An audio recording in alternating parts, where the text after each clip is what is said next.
என் பொண்டாட்டி இன்னைக்கு எவ்வளவு அழகா இருக்கா தெரியுமா? ஏண்டா உன் பொண்டாட்டி என்ன 10 வருஷம் கழிச்சா பாக்குறேன்? இல்லடி, தினமும் பார்த்தாலும் நீ ஸ்கூலுக்கு வேலைக்கு போகும்போது சிம்பிளான saree தானே உடுக்கணும், அந்த மாதிரி தான் உடுத்துட்டு போவ. இன்னைக்கு நல்லா கலர்ஃபுல்லா கிராண்டா ஒரு saree உடுத்து பார்க்கும்போது அழகா இருக்கு. அது மட்டும் இல்லாம இந்த செயின் நீ அன்னைக்கு ஃபேன்சி கடையில கேட்கும்போது கூட உனக்கு இது ரொம்ப பெருசா இருக்குமோ, நல்லா இருக்காதுன்னு நினைச்சேன். ஆனா நல்லா தான் இருக்கு. என் செலக்ஷன் என்னைக்கும் தப்பாகாது பாஸ். ஆஹா, சரிங்க மேடம், உங்க செலக்ஷன் ஆல்வேஸ் சூப்பர் தான். ஒத்துக்கிட்டா சரிதான். என்ன, இந்த saree மட்டும் கொஞ்சம் அயன் பண்ணி கட்டியிருந்தா சூப்பரா இருந்திருக்கும். நேத்து ஈவினிங் என்கிட்ட சொல்லியிருந்தா நான் அயன் பண்ணி தந்திருப்பேன்ல. அட என்ன அரவிந்தமா, முன்னாடியே போறோன்னா ப்ரீ பிளான் பண்ணி ப்ரிப்பேர் பண்ணி வச்சிருந்திருக்கலாம். நான் தான் போற ஐடியாவே இல்லையே. அத்தை தான் கூப்பிடுறாங்க, என்ன பண்றது? அதுவும் சரிதான். என்னதான் நம்ம ஒரே வீட்டில் ஒன்றா இருந்தாலும் இப்போ நீயும் நானும் ஹஸ்பண்ட் அண்ட் ஒய்ஃப். அப்போது நம்மளும் ஒரு தனி குடும்பமாக தானே கன்சிடர் பண்ணுவாங்க. எங்கள் ஃபேமிலிக்காக அம்மா போனாலும் எங்கே அரவிந்த் வீட்டில் இருந்து வரலையான்னு கேட்பாங்கல்ல. அப்போ நீயாவது கூட வந்திருக்கணும், நீயும் வரல. உங்க ஃபேமிலி ஃபங்க்ஷன் தானே, எனக்கு அங்க யாரையுமே தெரியாது. நான் போய் தனியா நின்றுட்டு இருப்பேன். சொல்லப்போனால் நான் வந்தாலுமே எனக்கு யாரையுமே தெரியாதுமா. ஏன்? அந்த அளவுக்கு பெருசாக யாரு கூடயும் அட்டாச்மெண்ட் கிடையாது. ஏதாவது இப்படி ஃபங்க்ஷன்னு போனால் தான் உண்டு. எனக்கே எங்கள் குடும்பத்தில் பாதி பேருக்கு தெரியாது. முன்னாடிலாம் என்ன ஃபங்க்ஷன்னாலும் அப்பா இல்லை அம்மா தான் போவாங்களா. பெருசாக நாங்கள் இந்த மாதிரி ஃபங்க்ஷனுக்குலாம் போகவும் மாட்டோம். அதனால எனக்கே ஆளடையாளம் யாரையும் தெரியாது. யார் என்னை பார்த்து சிரிச்சு பேசுகிறாங்களோ அவங்ககிட்ட நானும் சிரிச்சு சகஜமாக பேசிட்டு இருப்பேன். அவங்க யார் என்னன்னு தெரியணுங்கிற அவசியம்லாம் இல்லை. ஒரு கட்டத்தில் அவங்களே பேச்சு வாக்கில் அவங்க என்ன முறைங்கிறத ஏதாவது எப்படியாவது சொல்லுவாங்க. அதுக்கப்புறம் ஓ சித்தியா ஓ மாமாவான்னு புரிஞ்சுக்கிட்டு அப்படி பேசிடுவேன், அவ்வளோதான். என்னம்மா சிரிக்கிற? அப்புறம் சிரிக்காம என்னடா பண்றது? முறை கூடவா தெரியாம இருப்பேன். என்ன பண்றது, அதுலலாம் பெருசா இன்ட்ரெஸ்ட் இல்ல. வருஷத்துக்கு ஒரு நாள் 2 வருஷத்துக்கு ஒரு நாள்னு இந்த மாதிரி ஃபங்க்ஷன் வச்சா பாக்குறோம், திரும்ப மறந்துடும். அப்பப்போ பேசி யாராவது அட்டாச்மெண்டா இருந்தா தானே. யாரும் அப்படிதான் இல்லையே. ஒருவேளை எங்க அப்பாவுக்கு கூட பிறந்தவங்க யாராவது இருந்திருந்தா கூட அவங்க ஃபேமிலியும் நம்ம ஃபேமிலி மாதிரி நல்லா க்ளோஸா இருந்திருக்கலாம். அப்பா ஒரே ஒரு பையனா போயிட்டாரு. அம்மாவுக்கு ஒரு அண்ணன் ஃபேமிலி இருக்கு, அவங்களும் இத்தனை வருஷம் பேசாம போயிட்டாங்க, இப்பதான் பேசியிருக்காங்க. ஸோ நம்ம ஃபேமிலி சர்க்கிளே ரொம்ப குட்டி தான். இதெல்லாம் நல்லா வியாக்கியானமா பேசு, என்ன மட்டும் தனியா அனுப்பு. அட, எனக்கு வர்றதுக்கு ஒரு பிரச்சனையும் இல்லம்மா. நமக்கு தான் ஸ்கூலும் லீவ் விட்டாங்களே. ஆனா என்ன, இன்னைக்கு ஒரு சின்ன வேலை வெளியே இருக்கு. நான் வேற ஃப்ரெண்டு பார்க்க போகணும், நிச்சயம் வருவேன் வேற சொல்லிட்டேன். இல்லைன்னா கூட பரவாயில்ல, திடீர்னு லாஸ்ட் மினிட்ல கேன்சல் பண்ண முடியாதுல, அதான். நான் அம்மா கிட்டயுமே சொல்லி விடுறேன், சரியா? சீக்கிரமா வந்துருங்க, ரொம்ப நேரம் அங்கே இருக்காதீங்கன்னு சொல்றேன். அம்மாவும் பெருசா ரொம்ப நேரம்லாம் இருக்க மாட்டாங்க. போய் ஃபங்க்ஷன் அட்டன் பண்ணிட்டு உடனே உன்னை கூட்டிட்டு வந்துருவாங்க, சரியா? சொல்ல போனா நீ வரதுக்குள்ள நானே வீட்டுக்கு வந்துருவேன் தான் நினைக்கிறேன். சரி சரி. கோச்சுக்காதடி என் தங்கம். சரி, இதுல கோவப்பட்டு என்ன பண்றது? உன் சிச்சுவேஷன் அப்படி. உன்னால வர முடிஞ்சதுன்னா நீ என்ன இப்படி தனியா அனுப்பியிருப்பியா? முடியலங்கிற சூழ்நிலைக்கு தானே என்ன தனியா அனுப்புற. பரவாயில்ல. சரி, அப்ப நான் கிளம்பட்டுமா? இரு ஒரே நிமிஷம். என்னாச்சு? அட இரு. எப்படி நம்ம சர்ப்ரைஸ்? அட, எப்ப பூ வாங்கிட்டு வந்த? காலையில நீ குளிச்சிட்டு இருக்கும்போதே போய் வாங்கிட்டு வந்துட்டேன். பாரப்பா, அதிசயமா இருக்கு. இல்லடா, எப்பயும் ஸ்கூலுக்கு போவோம். ஸ்கூல்ல ஸ்டூடெண்ட்ஸ் கிட்டயே டெய்லி பூ வச்சுட்டு வரக்கூடாது, வீக்லி ஒன்ஸ் தான் அலவுடுன்னு சொல்லியிருக்காங்க. அப்போ உன்னாலையும் வச்சுக்க முடியாது. ஆனா வெளியே எங்கேயாவது கோயில் அந்த மாதிரி போனா நான் நிச்சயம் வாங்கி தருவேன். இன்னைக்கு நானும் கூட வரல, தனியா தானே போறேன். அதான் காலையிலேயே சரி பூ வச்சுட்டு போனா நல்லா இருக்கும்னு தோணுச்சு. அதனால நேரமா போய் வாங்கிட்டு வந்துட்டேன். அதை நானே வச்சு விடணும்னு நினைச்சேன். அதான் சரி சர்ப்ரைஸா சொல்லலாமேன்னு இப்ப வச்சு விட்டேன். Thank you boss for the surprise. Thank you மட்டும்தானா? உன்னை கொன்னே போட்டுருவேன். அழகா ரெடியாகி நின்றுட்டு இருக்கேன், கேட்கிற கேள்வி பாரு. இல்ல, அழகா ரெடியாகி நின்னதுனால தான் அந்த கேள்வியே கேட்டேன். ஏன் ரெடியாகாம அழுக்கு நைட்டியை போட்டு வீட்டுக்குள்ள சுத்தினா கேட்க மாட்டியா? நீ அழுக்கு நைட்டியை போட்டு சுத்தினாலும் அழகா ட்ரெஸ் பண்ணிட்டு நின்னாலும் என் பொண்டாட்டி தானே. ஆமாண்டா புருஷா. லவ் யூடி பொண்டாட்டி. Love you too. சரி சரி, பேசினா பேசிட்டே நிப்பேன். பாய். சரிம்மா, பார்த்து பாத்திரமா போயிட்டு வா. ஐயா, அதெல்லாம் நான் போயிட்டு வந்துடுவேன். சரி, முக்கியமான விஷயம். என்னது? வளகாப்புக்கு வேற போற. அங்க போய் பார்த்துட்டு வளகாப்பு பண்றது சூப்பரா இருந்துச்சு, எனக்கும் சீக்கிரம் வளகாப்பு பண்ணணும், அதனால எனக்கு உடனே குழந்தை வேணும்லாம் என்கிட்ட கேட்க கூடாதுப்பா. அப்புறம் அதுலயும் எனக்கு ட்வின்ஸ் தான் வேணும்னு அடம் பிடிக்கலாம் கூடாது. அடம் பிடிச்சா என்ன பண்ணுவ? வேற என்ன, அதுக்கான வேலையில இறங்கிட வேண்டிதான். பொண்டாட்டி அடம் பிடிச்சு பாக்குறவன் நல்ல புருஷன் இல்லம்மா. ஆனா நீ எல்லாம் சரியான ஆளு. நான் சரியான ஆளுலாம் இல்ல, உன்னோட ஆளு. நீ எத்தனை பிக்கப் லைன் இன்னைக்கு போட்டாலும் உன் பருப்பு வேகாது. நான் கிளம்புறேன். பட்டு பட்டுனாலும் சரி புட்டுனாலும் சரி ஒன்னும் வேகாது. பாய் பாய். கள்ளன் உள்ளூரும் சொல்லுது, நீரமான பாறை என் உள்ளம் சொல்லுது, உன்னை மொத்தம் நேசிக்கிறேன், உந்தன் மூச்சை சுவாசிக்கிறேன், நீ வசிக்கும் குடிசை என் மாட மாளிகை, காதலோடு பேதமில்லை உன்னோடு வா.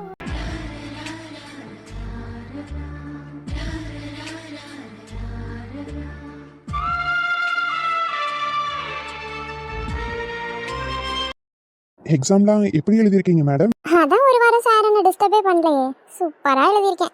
ஓஹோ, நான் பேசுறதெல்லாம் உங்களுக்கு டிஸ்டர்பன்ஸா இருக்கும். நான் உங்களை பேசதான்ப்பா சொன்னேன். நீங்க தான் ஐயோ இல்ல நீ படிக்கணும் நீ எழுதணும்னு பேசவே இல்லை. அதுக்கு நான் என்ன பண்ண முடியும்? ம். ஒரு வாரம் பேசலன்னு கொழுப்பு அதிகமாயிருச்சு போலயே. ஆமாப்பா, 2x ஸ்பீட்ல அதிகமாயிருச்சு. ம். ஆமா. பாஸ் ஆயிருவியா? பாஸ் என்ன பாஸ், ஃபர்ஸ்ட் கிளாஸ்ல பாஸ் பண்ணிடுவேன். உண்மையாவா? அவ்வளோ நல்லா எக்ஸாம் எழுதிட்டியா? அப்படின்னு சொல்லணும்னு எனக்கும் ஆசைதான். அதானே பார்த்தேன். ஏன் இலக்கியாவது அப்படி எழுதுறதாவது. ஹலோ ஹலோ, ரொம்ப டேமேஜ் பண்ணாதீங்க. பாஸ்லாம் பண்ணிடுவேன், அந்த அளவுக்கு எழுதியிருக்கேன். 30 பக்கமும் எழுதி வச்சுட்டு வந்திருப்ப, கரெக்டா? ஆமா பாஸ், அதுதானே உலக வழக்கம். எங்க மேமே என்ன சொல்லுவாங்க தெரியுமா? தெரியுதோ தெரியலையோ இருக்க எல்லா பேஜையும் ஃபில் பண்ணிருங்கன்னு தான் சொல்லுவாங்க. கரெக்ட் தானே? பேஜுக்கு ஒரு மார்க்னு பரிதாப மார்க் போட்டாலும் பாஸ் பண்ணிடலாம்ல. ஏ லூசு, பேஜுக்கு ஒன்றுன்னு போட்டா கம்மியாக தானே வரும். பாஸ் மார்க் 35 தானே? ஆமாப்பா, 1 மார்க் ஒரு 10, 7, 8ன்னு ஏதாவது கரெக்டா இருக்காதா இல்லையா? அடி பாவி, ஒரு செமஸ்டருக்கு 6 மாசம் இருக்கு. அந்த 6 மாசம் நீ படிப்பியா என்ன பண்ணுவ? படிக்கணும்னு நினைக்கிறவங்க 1 மந்த் கவர் பண்ணாலே பாஸ் ஆகுற அளவுக்கு படிச்சிடலாம். ஆனா படிப்புல இன்ட்ரெஸ்டே இல்லாம இருக்க என்ன மாதிரி ஆளுங்களை படி படி படினா எப்படிப்பா முடியும்? சரி, உனக்கு படிப்புல தான் இன்ட்ரெஸ்ட் இல்ல, வேற எதுல இன்ட்ரெஸ்ட்? தெரியலையே. உனக்கு எதுல ஆர்வம் இருக்குன்னு கூடவா உனக்கு தெரியாது? அப்படி உனக்கு எதுல ஆர்வம் இருக்குன்னு சொல்லு, அதை வேணா நான் உனக்கு ஜாயின் பண்ணி விடுறேன். அதை நீ நல்லா கத்துக்கோ. ம், என்ன பண்றது? நான் ஸ்கூல் படிச்ச காலத்துல இருந்து ஆர்வம் ஒரு விஷயத்து மேலதான் இருந்துச்சு. அதான், அது என்ன விஷயம்னு சொல்லு. நம்ம ஊர்ல இல்ல கொஞ்சம் தள்ளி போனாலும் நான் வீட்லயும் பேசி பர்மிஷன் வாங்கி உனக்கு அந்த கிளாஸ் ஜாயின் பண்ணி விடுறேன். ஆ, அதுக்கு கிளாஸ் எல்லாம் கிடையாது. கிளாஸ் கிடையாதா? அப்படி என்ன விஷயத்துல உனக்கு ஆர்வம் வந்துச்சு? அட சிரிக்காம சொல்லு. அது நான் ஸ்கூல் படிக்கிற காலத்துல இருந்து உங்க மேலதான் ஆர்வம் வந்துச்சு. சரியா போச்சு போ. அட கடவுளே, வேற எதுலயுமே உனக்கு ஆர்வம் வரலையா? தெரியலையே. சரி, இப்பதான் உனக்கு காலேஜ்லாம் முடிஞ்சிட்டுல, நீ நல்லா யோசி. உனக்கு எதுல விருப்பம் இருக்குன்னு சொல்லு. எந்த ஒரு விஷயமுமே நம்ம ஆர்வமா கத்துக்கிட்டாதான் அது மனசுல நிற்கும். எல்லாரும் பண்றாங்க நம்மளும் பண்றோம்னு ஆரம்பிச்சோம்னா அது நிச்சயமா நமக்கு கை கொடுக்காது. எப்படியும் இப்ப காலேஜ் முடிச்சுட்ட, நீ வேலைக்கு பெருசா போகணும்னு இன்ட்ரெஸ்ட் காட்டல. அதனால வீட்ல ஏதாவது இருந்து வேலை பார்க்குற மாதிரி ஏதாவது நீ கத்துக்கிடலாம்ல. எக்ஸாம்பிள் சொல்லணும்னா, ஒரு டைலரிங் கிளாஸ் போனா நீ மிஷின் போட்டு நீயே உன் துணி தைச்சுக்கலாம், வேற ஒருத்தவங்களுக்கும் தைச்சு கொடுக்கலாம். அது வெறும் டைலரிங் தானேன்னு நீ யோசிக்காத, அதுலயே அட்வான்ஸ்டு வெர்ஷன்லாம் இருக்குல்ல. இப்போ மாடர்ன் ட்ரெஸ் கூட நம்ம ஸ்டிச் பண்ணி தான் போடுறோம். உனக்கு இந்த பிளவுஸ் சுடி தைக்க பிடிக்கலனாலும் மாடர்ன் ட்ரெஸ் ஸ்டிச் பண்ண கூட கற்றுக்கலாம். அப்புறம் பேக்கிங் கற்றுக்கலாம், கேக்லாம் செஞ்சு டெலிவர் பண்ணுறது, பன்னு பிரெட்டு அந்த மாதிரி ஏதாவது கற்றுக்கலாம். இந்த மாதிரி உனக்கு என்ன கற்றுக்கணும்னு ஆர்வம் இருக்கோ அதை சொல்லி நான் சேர்த்து விடுறேன். நீங்க செகண்ட் சொன்னது கூட ஓகே, பட் நானா யோசிச்சு என்னன்னு முடிவு பண்ணி சொல்றேன். ஆனா ஃபர்ஸ்ட் சொன்னது நான் எப்படி கத்துக்கிறது? ஏன்? அது நம்ம ஊர்ல இல்லைனாலும் கொஞ்சம் தள்ளி எங்கேயாவது இருக்கும். நான் கிளாஸ் விசாரிச்சு சேர்த்து விடுறேன். நீங்க சொன்ன மாதிரி தான் மாடர்ன் ட்ரெஸ் எல்லாம் தைக்க கத்துக்கணும்னு ஆசைதான். தைக்க கத்துக்கிட்டு நம்ம ஊர்ல உள்ள பிள்ளைங்க சுடிதார், பாவாடை, தாவணி, சேலை இதை தவிர ஒன்றும் கட்ட மாட்டாங்க. அப்போ இதுக்கு நான் சுடியும் பிளவுஸும் தான் தைச்சு பழகணும். இவங்களுக்கு போய் நான் மாடர்ன் ட்ரெஸ் தைச்சு வச்சுட்டு உட்காந்துருந்தேன்னா ஒருத்தையும் வாங்க மாட்டா. இலக்கியமா, நம்ம எங்க இருக்கிறோங்கிறது பெருசு கிடையாது. நம்ம ஒரு தொழில் பண்ணோம்னா அது எவ்வளவு தூரம் கொண்டு போறோங்கிறது தான் பெருசு. இப்போ நம்ம ஊர்ல உள்ளவங்க மட்டும்தான் வாங்குவாங்கன்னு நீ நினைச்சேன்னா இவங்களுக்கு நீ டாப்பு, பிளவுஸு இந்த மாதிரி தான் ஸ்டிச் பண்ணி தர முடியும். இல்லை நீ அட்வான்ஸ் லெவலில் தைச்சு பழகிட்டேன்னு வச்சுக்கோயேன், நீ நிறைய சோஷியல் மீடியா பிளாட்ஃபார்ம்ஸ் இருக்கு, அதில் நீ தைச்சதெல்லாம் போடலாம். இந்த மாதிரிலாம் நாங்கள் தைச்சு கொடுக்குறோம், உங்கள் வீட்டுக்கே நாங்கள் டெலிவர் பண்ணுறோம் அப்படிலாம் நீ சொல்லி போடலாம். அதை பார்த்துட்டு நம்ம ஊர் மட்டும் இல்லை, நம்ம மாவட்டம் மட்டும் இல்லை, சுற்று வட்டாரத்தில் இருக்க அத்தனை ஊர், அத்தனை மாவட்டத்து ஆளுங்களும் பார்ப்பாங்க. பார்க்கும்போது ஒரு 10 பேருக்கு பிடிக்கலன்னா அதில் ஒரு 5 பேருக்கு பிடிக்கலாம்ல. அந்த 5 பேர் உனக்கு மெசேஜோ காலோ பண்ணி எனக்கு இந்த மாதிரி ரெடி பண்ணி கொடுங்க அப்படின்னு கேட்டா நீ அதை அவங்களுக்கு ரெடி பண்ணி தரலாம். இதுல இருந்து நீ ஒருத்தர்கிட்ட போய் வேலை செய்யணுங்கிற அவசியமும் இல்லை. உன் ப்ராடக்ட்டுக்கு நீ தான் ஓனர், உன் பிராண்டுக்கு நீ தான் ஓனர். வீட்டில இருந்தே நீ வேலை செஞ்சு கை நிறைய சம்பாதிக்கிற மாதிரி நிறைய சோர்ஸ் இருக்கு. அது எல்லாம் உனக்கு நான் படிப்படியா சொல்லித்தரேன். உனக்கு படிப்புல ஆர்வம் இல்லைங்கிறதுனால தான் படிப்பை பத்தி உங்ககிட்ட நான் அவ்வளோக்கா பேச மாட்டேன்.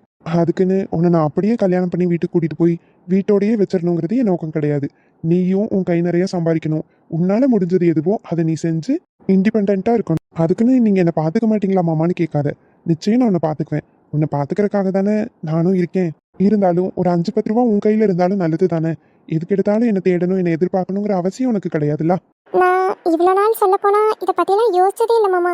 ஆனால் நீங்கள் இப்போ சொல்லும்போது எனக்கே ஏதாவது கற்றுக்கணும், இந்த மாதிரிலாம் பண்ணலான்னு தோணுது. என்னை நம்பி என் கையில் 5-10 ரூபா இருக்கிறது நல்லது தானே எனக்கும் தோணுது மாமா. Very good. இதுக்கு தான் உங்களை மாதிரி நல்லா படிக்கணும் போல மாமா. இப்போ பாருங்க, நீங்க எவ்வளோ பேசுறீங்க. உனக்கு என்ன பிடிச்சிருக்குன்னு சொல்லு, அதில் என்ன பண்ணலான்னு நான் சொல்றேன்னு கூட சொல்றீங்கல்ல. அப்படி இல்லைம்மா, இந்த உலகத்தில் ஜெயிச்ச எல்லாருமே படித்தவங்க தானான்னு பார்த்தா கிடையாது. படித்தவங்க பாதி, படிக்காதவங்க பாதி. அவங்க அவங்க தொழிலை எப்படி முன்னேற்றி கொண்டு போகிறாங்களோ அதுதான் ட்ரிக்கு. அவங்க உழைப்பு கடினமாக மட்டும் போடக்கூடாது, ஸ்மார்ட் ஒர்க்காகவும் இருக்கணும், ஹார்ட் ஒர்க்காகவும் இருக்கணும். அப்போ தான் ஈஸியாக முன்னேறி போக முடியும். எனக்கு சரியான மோட்டிவேஷனாக இருக்கு மாமா. நான் இப்போவே வீட்டுக்கு போகிறேன்.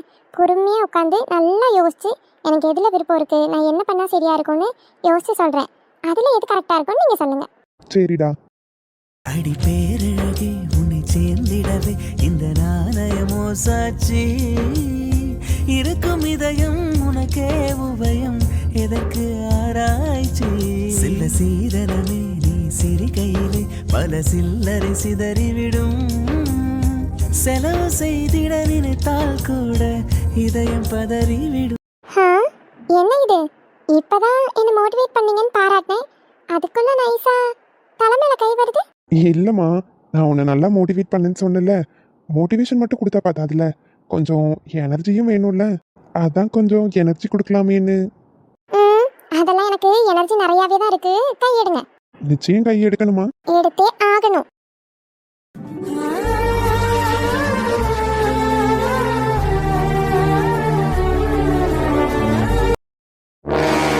அட கடவுளே, என்ன பண்ணுதுங்க பசங்க ரெண்டும்? இவங்க இருக்கிற வேகத்தை பார்த்தா நாளைக்கே கல்யாணம் பண்ணி நாளானைக்கே புள்ள பெற்றுருவாங்க போல. சரியில்லையே, சீக்கிரம் இவங்க விஷயத்த பத்தி நம்ம தங்கச்சிக்கிட்ட பேசியாக்கணும். ஐயோ, இப்ப நம்ம பார்த்துட்டோன்னு தெரிஞ்சா சங்கடப்படுவாங்களே, என்ன செய்ய?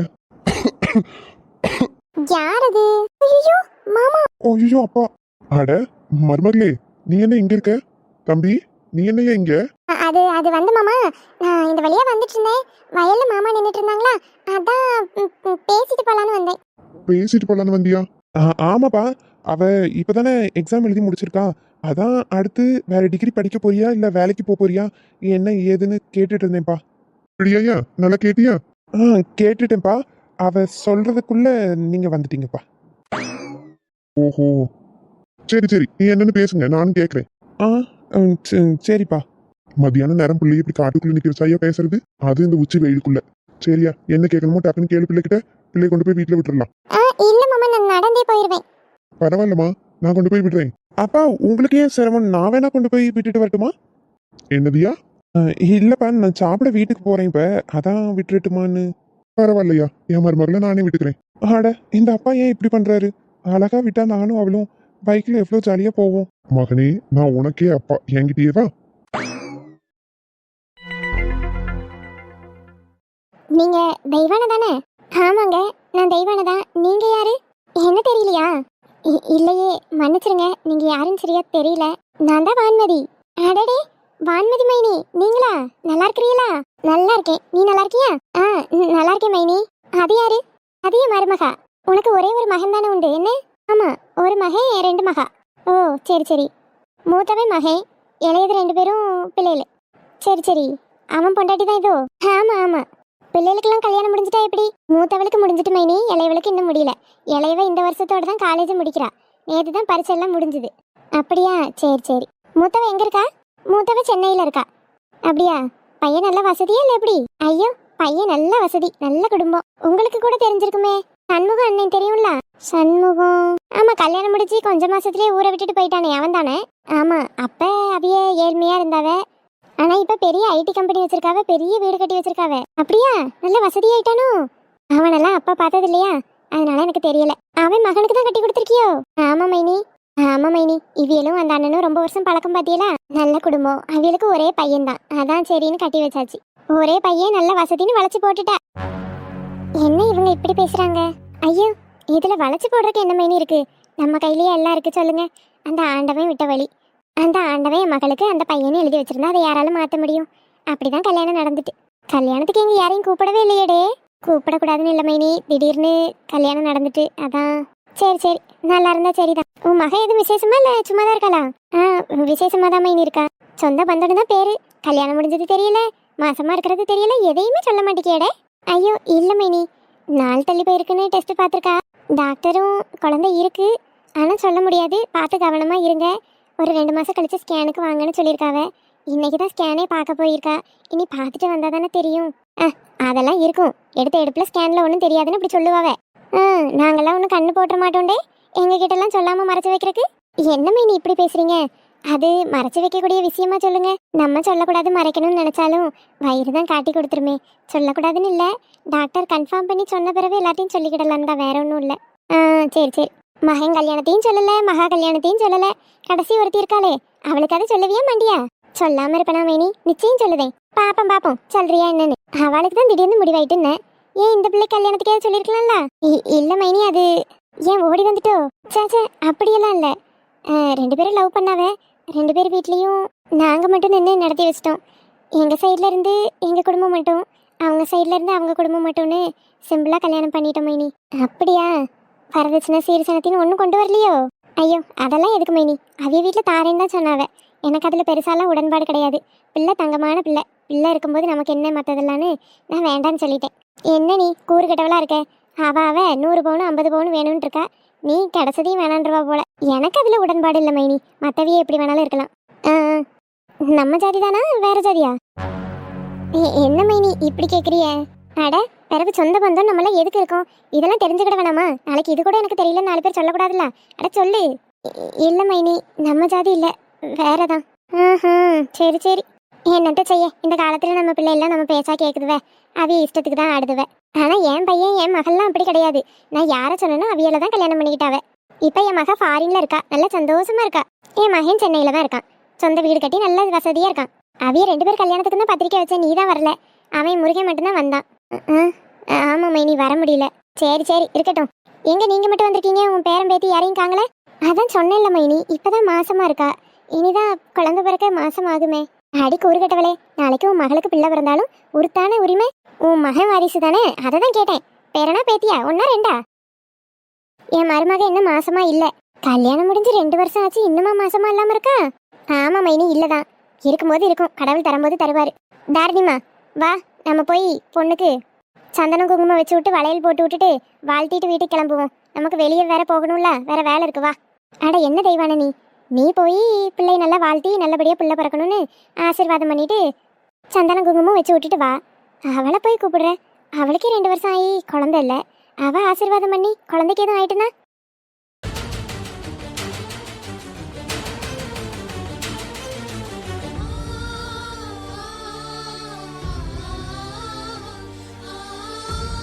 மைனி போது நிறுத்துங்க. அடுத்தவா வீட்டில் என்ன நடக்குதுன்னு பார்க்கறத விட்டுட்டு உங்கள் வீட்டு வேலையை நீங்கள் பார்த்தா கொஞ்சம் நல்லா இருக்கும்னு நினைக்கிறேன். அட என்னம்மா நீ, சொந்த வந்தா 4 இடத்துல விசாரிக்க தான் செய்வாவே, அதுக்கு நீ இப்படி மூஞ்சில் அடிச்ச மாதிரி பேசுற? இதோட விட்டுட்டேனேன்னு சந்தோஷப்படுங்க. இதுக்கு மேலே நான் அசிங்கமாக பேசுறதுக்கு முன்னாடி இந்த இடத்துல இருந்து தயவு செஞ்சு போங்க. எங்கள் வீட்டு விஷயத்த நாங்கள் பார்த்துக்கிட்டோம். என் மகனுக்கு எப்போ வாரிசு இருக்கணுமோ அப்போ இருக்கும். அது எங்களுக்கே பெருசாக தோணலை, உங்களுக்கு என்ன அப்படி கஷ்டமா இருக்கு? நல்லா இருக்குமா உன் நியாயம்? ஊர் உலகத்தில் இல்லாத மருமகளை கட்டிட்டு வந்துட்டா. ஒரு குழந்தை உண்டாக வக்கில்ல, ஆனா கோவத்துக்கு மட்டும் உங்களுக்கு குறைச்சல் இல்லப்பா. என்னமோ எனக்கு எதுக்கு, உங்க வீட்டுக்கு வாரிசு வந்தா என்ன, வரலன்னா எனக்கு என்ன. மைனி இதுக்கு மேல ஒரு வார்த்தை பேசுனீங்கன்னா இங்க நடக்கிறதே வேற. விசேஷ வீடுன்னு கூட நான் பார்க்க மாட்டேன். உண்மை சொன்னா கசக்குது. புள்ள இல்லைன்னா இல்லைன்னு தான் சொல்லுவாவே. உங்க மனசு கஷ்டப்படும் எல்லாரும் உங்ககிட்ட சிரிச்சுக்கிட்டே இருக்கணுமோ? நல்லதுக்கே காலம் இல்லை. என்னமோ பண்ணுங்க, எனக்கு என்ன.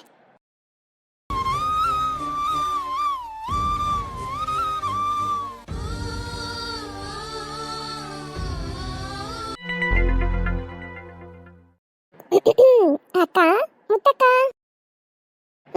சொல்லு. என்னக்கா எங்கேயோ ரெடி ஆகி நிக்கிற மாதிரி இருக்கு? என்ன மாமா கூட வெளியே போலான்னு நிக்கிறீங்களா? நான் எங்க போனா உனக்கு என்ன, உன் வேலை என்னமோ அதை பார்த்தா நல்லா இருக்கும்னு நினைக்கிறேன். நான் எங்க போறேன்னு தெரிஞ்சு நீ என்ன பண்ண போற? கோவப்படாதீங்கக்கா, ஒரு அக்கறையில தான் கேட்டேன். உன் அக்கறை ஒண்ணு எனக்கு தேவையில்லை, தேங்க்ஸ். இல்ல நீங்க மாமா கூட போகணும்னு இங்க ரெடியா இருக்கீங்க, ஆனா நானும் மாமாவும் ஏய் என்ன, அதை எப்படி என் வாயால சொல்றதுன்னு தெரியலக்கா. ரொம்ப நடிக்காம என்ன சொல்ல வந்தியோ அதை சொல்லு. இல்லக்கா, நீங்க மாமா கூட பைக்ல வெளியே போகணும்னு ஆசையா இங்க கிளம்பி இருக்கீங்க, ஆனா மாமா என்ன கூட்டிட்டு கடைக்கு போனாருக்கா. பெரிய துணி கடைக்கு கூட்டிட்டு போய் எனக்கு நிறைய ட்ரெஸ் வாங்கி கொடுத்தாருக்கா. நாங்க ரொம்ப ஜாலியா ஊர் சுத்தினோம் தெரியுமா. அப்படியே வண்டியில போகும்போது நான் அவர் இடுப்பை பிடிச்சிட்டு தான் உட்காந்துருந்தேன். அவரும் எதுவுமே சொல்லலை, நல்லா பிடிச்சிக்கோ கீழே விழுந்துடாதுன்னு சொன்னாரா. நானும் அவரை இறுக்கி அணைச்சிட்டு தான் வந்தேன். ஏய் என்னடி அக்கா, கோவப்படாதீங்க, எனக்கு புரியுது. என்னதான் இருந்தாலும் அவர் உங்க புருஷன், அதனால உங்களுக்கு கோபம் வருது. ஆனா நான் ரொம்ப சந்தோஷமா இருக்கேன்க்கா. என் மாமா கூட இப்படி போனதெல்லாம். ஐயோ, உங்களுக்கு இன்னொரு விஷயம் தெரியுமா? நான் தனியாக தான் வீட்ல இருந்து கிளம்பி ஆட்டோ பிடிச்சி பஸ் ஸ்டாண்டுக்கு போயிட்டேன். அங்க நான் பஸ்ஸுக்காக தான் வெயிட் பண்ணிட்டு இருந்தேன். அங்க பார்த்தா மாமா வந்தாரு. என்ன இங்க தனியா நின்றுட்டு இருக்க, என்னாச்சு ஏதாச்சுன்னு விசாரிச்சாரு.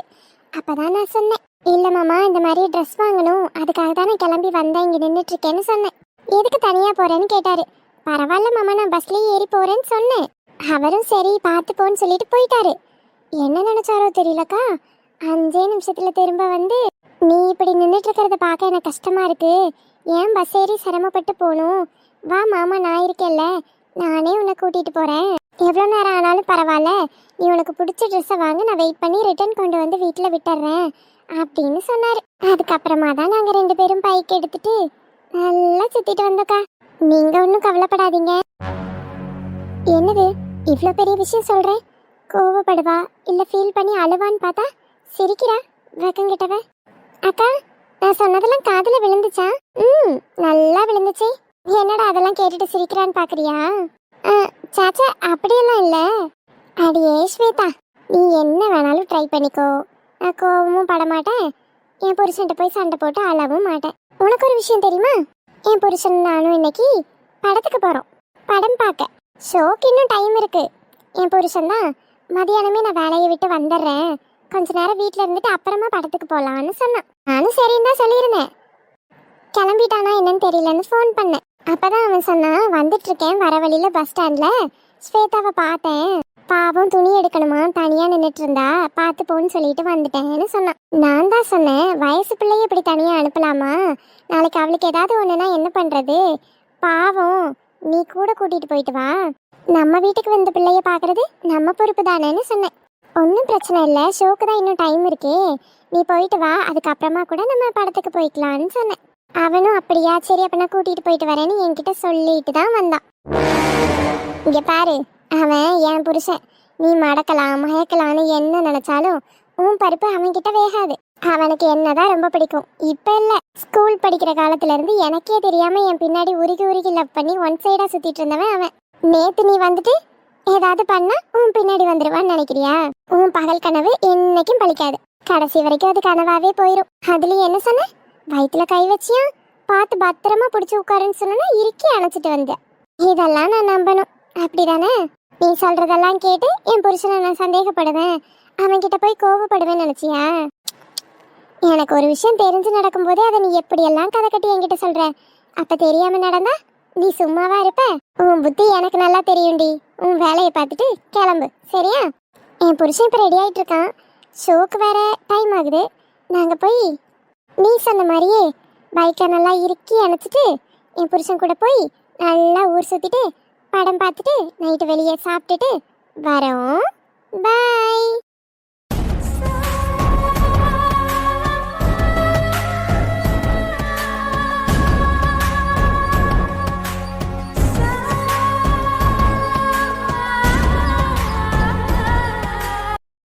போன இடத்துல என்ன நடந்துச்சுன்னு இவர்கிட்ட சொல்ல வேண்டாம், சொன்னா இவரு ரொம்ப கஷ்டப்படுவாரு. தாரிணிமா வந்துட்டியா? பாத்தியா, நான் சொன்ன மாதிரியே உனக்கு முன்னாடியே வேலையை முடிச்சுட்டு வந்துட்டேன். ஆமா அரவிந்தமா. என்னாச்சு, ஒரு மாதிரி முகல்ல வாட்டமா தெரியுது, எதுவும் பிரச்சனையாமா? சாச்சா அப்படியெல்லாம் ஒன்றும் இல்லை. பிறகு என்னாச்சு? இல்லை, லேசா தலை வலிக்குது, வேற ஒன்றும் இல்லை. தலை வலிக்குதா? அச்சோ, வெயிலுக்குள்ள அலைஞ்சில்ல, அதனாலதான் அப்படி இருக்கும். ஆமா, அதனால தான் அப்படி இருக்குன்னு நினைக்கிறேன். சரி, நான் உனக்கு டீ போட்டு கொண்டு வரட்டுமா? இல்லை அரவிந்தமா, அதெல்லாம் வேண்டாம். அட இருமா, உனக்கு வெளியே போயிட்டு வந்து கசகசன்னு இருக்கும்ல, நீ ட்ரெஸ் சேஞ்ச் பண்ணிட்டு கொஞ்ச நேரம் ரெஸ்ட் எடு, நான் போய் டீ போட்டு தைலமும் எடுத்துட்டு வரேன், தேய்ச்சி விடுறேன், அப்புறம் நீ நல்லா தூங்கு, சரியா? மக்களே, தாரணி என்னம்மா செய்ய? அவ லேசா தலை வலிக்குதுன்னாமா, அதான் டீ போட வந்தேன். எதுவும் வருத்தப்படுதாலும்மா? வருத்தமா? எதுக்கு? அவ ஒன்றும் சொல்லலையே மக்கா. இல்லையேம்மா, ஏன் என்னாச்சு? அது வந்துயா, சொல்லுங்கம்மா, அவ முகமும் சரியே இல்லை, உங்க முகமும் சரியே இல்லை, என்னமோ நடந்திருக்கு, என்னாச்சுன்னு உண்மையை சொல்லுங்கம்மா. அது வந்து மக்களே, நாங்கள் இன்னைக்கு போன இடத்துல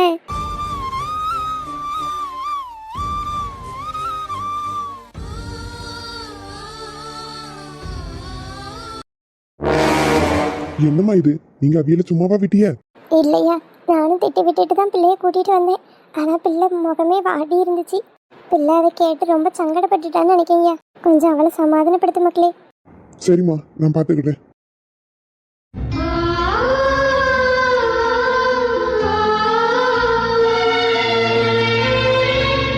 என்ன தாரணிமா இது? அவங்க அவ்வளோ பேசியிருக்காங்க, நீ அமைதியா நின்றுட்டு வந்திருக்க. நான் அந்த இடத்துல என்ன அரவிந்தமா பேச முடியும்? என்ன பேச முடியுமா? பாரு, நீ ஒன்றும் கோல கிடையாது, தைரியமான பொண்ணு தானே நீ. இதுலயும் நீ டீச்சரா வேற இருக்க. அவங்க பேசினதுக்கெல்லாம் தைரியமா நீ திரும்ப பேசிட்டு வந்திருந்தனா நான் உன்னை நினைச்சு பெருமைப்பட்டிருப்பேன். அம்மா பேசியிருக்காங்கல்ல, அப்ப நீயும் ஒரு வார்த்தையாவது பேசியிருக்கணும்ல. அங்க பேசுற மாதிரி எனக்கு சூழ்நிலை இல்லையே. அவங்க சொல்றதெல்லாம் நிஜம்தானே? நமக்கு தான் குழந்தை இல்லையே. என்னம்மா நீயே இப்படி பேசினா இப்படி? நமக்கு என்ன கல்யாணம் ஆகி 10 வருஷம் ஆயிருச்சா? இல்ல 50 வருஷம் ஆயிருச்சா? 2 வருஷம் தானே ஆயிருக்கு. 2 வருஷத்துக்குள்ள கண்டிப்பா குழந்தை பெத்தே ஆகணும்னு இல்ல. நம்ம சொல்றோம், ஆனா இந்த சொசைட்டில எல்லாரும் கல்யாணம் முடிஞ்சா அடுத்த விசேஷம் எப்போன்னு தானே கேட்குறாங்க. அவங்க கேட்பாங்க. அவங்க காலங்காலமா கல்யாணங்கிறது குழந்தைக்காக மட்டும்தான் நினைக்கிறாங்க. அதனால அவங்க கேட்பாங்க. அடுத்தவங்களுக்காக என்னைக்கு நம்ம வாழ முடியாது. அப்படி வாழ்ந்தா அது நம்மளோட உண்மையான வாழ்க்கையாகவும் இருக்காது. அடுத்தவங்க 1000 யோசிக்கலாம். நம்ம 2 பேர்த்துக்கும் இது வரைக்கும் ஏதாவது பிரச்சனை வந்திருக்கா?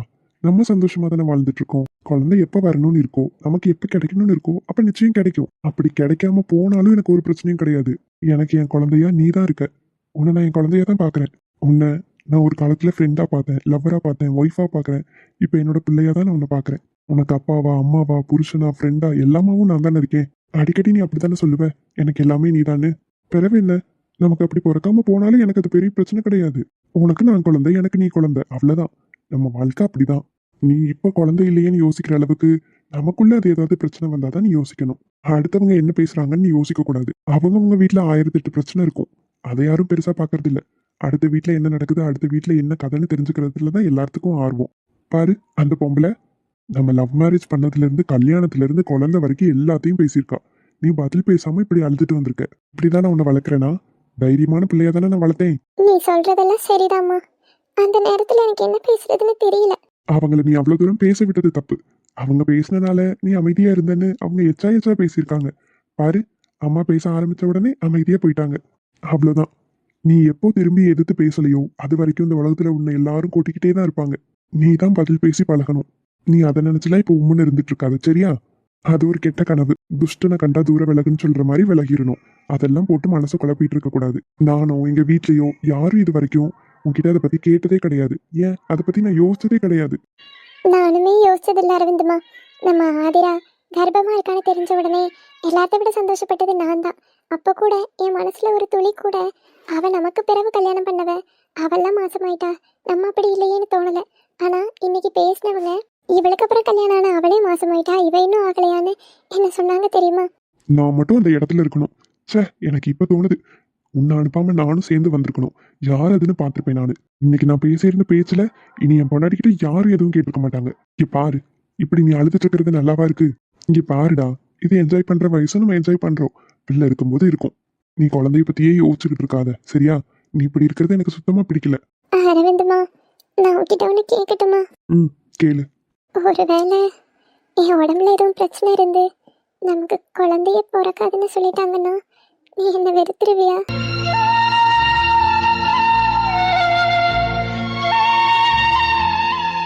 ஏன்டி இப்படி எல்லாம் கேட்குற? உன்னை வெறுத்துட்டு நான் எங்கடி போவேன்? உன்னை விட்டுட்டுனா என் வாழ்க்கையில ஒண்ணுமே இல்லை.